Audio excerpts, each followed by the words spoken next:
I think my crown's a little crooked, but that's as it should be.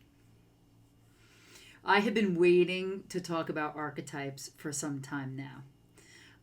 And this is going to be the first in a series. I had the dream of doing them in costume, and maybe I will continue to have that idea to do that. But I didn't want to wait because this is what came up for me today. I want to talk about your queen. Now, the queen archetype is the full embodiment of you as a woman. There are 4 main archetypes: the queen, the lover, the magician, and the warrior. And there are dark and light aspects to each of them. But even within the dark and light aspects, there are subtleties even within that. And that's what I want to talk about this evening. Welcome to Body of Truth.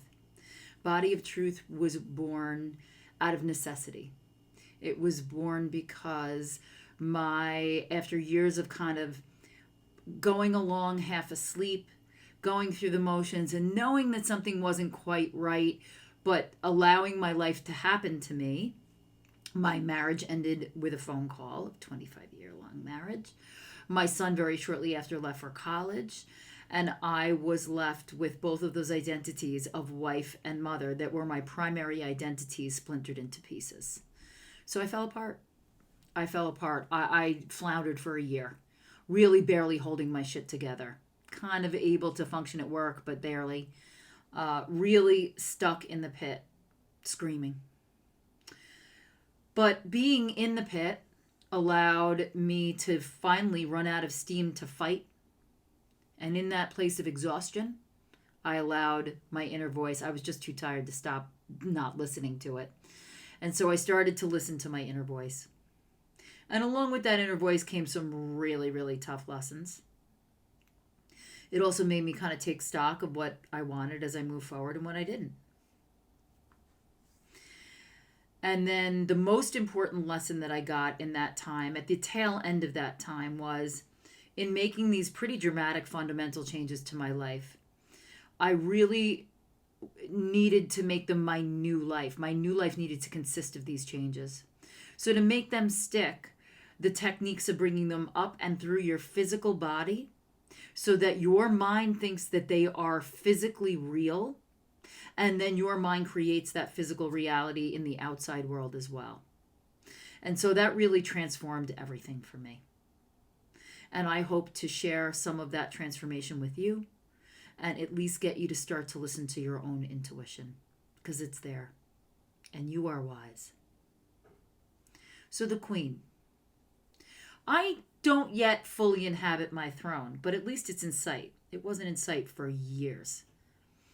In fact, I used to hide behind the archetypes and even literally, quite literally, wear costumes as the archetypes. And that was my philosophical mask that I would hide behind. But once I decided to emerge from the shadows and the roles and the lies that I cast myself in, they started to reveal themselves in many different ways. But tonight, I want to talk about the queen. And I want to talk about the dark side of the queen. There is within the queen a powerful, ruthless ruler and a bloodthirsty, mad Lady Macbeth. And I would call those differences primal and savage. Those are not the same things.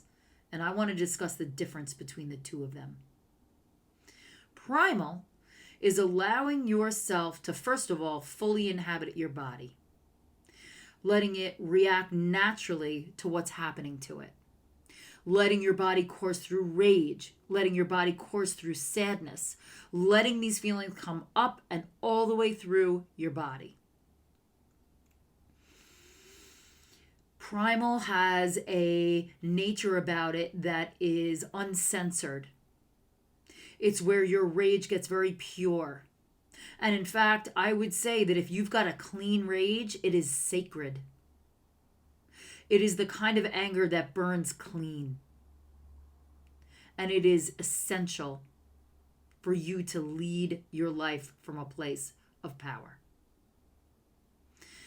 The more you are able to access your primal nature, the more you can imbue that with the light side of the queen, the more deep power of the sacred feminine you will be able to bring up and through. The crone that sits wise over the bones of women for eons and decades will come up and be echoed through your body through that primal queen. It's that knowledge that every woman is given as her birthright.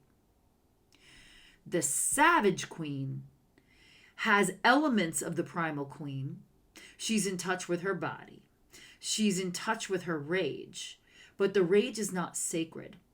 She has entered into a place where she is bloodthirsty and drunken. And so where the primal acts out of a whole body experience, the savage just wants to destroy. And maybe her sword is pointed towards, or her armies are pointed towards others, or they're pointed towards herself. But they are only there for a massacre. There is a time to go to battle in the savage way, but in the primal way. But in the savage way, it is just bloodthirsty, lusting to kill, damage, and hurt. Sometimes we point that sword at others, but a lot of times we point that sword at ourselves. So today, what I ask you to do is when you think of the highest form of yourself, when you think of that day when you will take that throne as the queen of your dominion, I hope that first of all, you can access that primal queen because she is essential. She's got the wisdom of the ages embedded in her bones. But just be aware of the bloodlust call of the savage queen. If you act from trigger, if you load up your bullets into a cannon and you fire, just make sure that it's the primal act and not a savage act.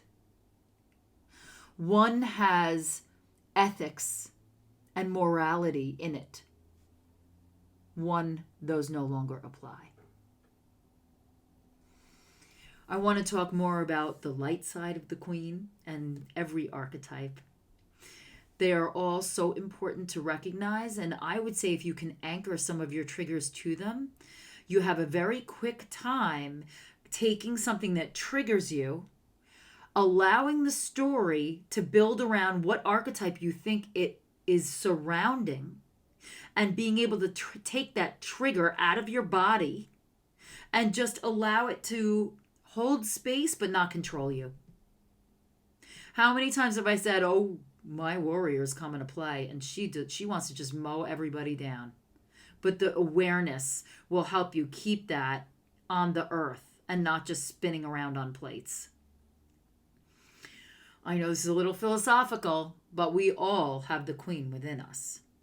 Crooked crown or not. I invite you to join me here every day. You can click the link below, and I invite you to start the dialogue with me as well. I will see you tomorrow.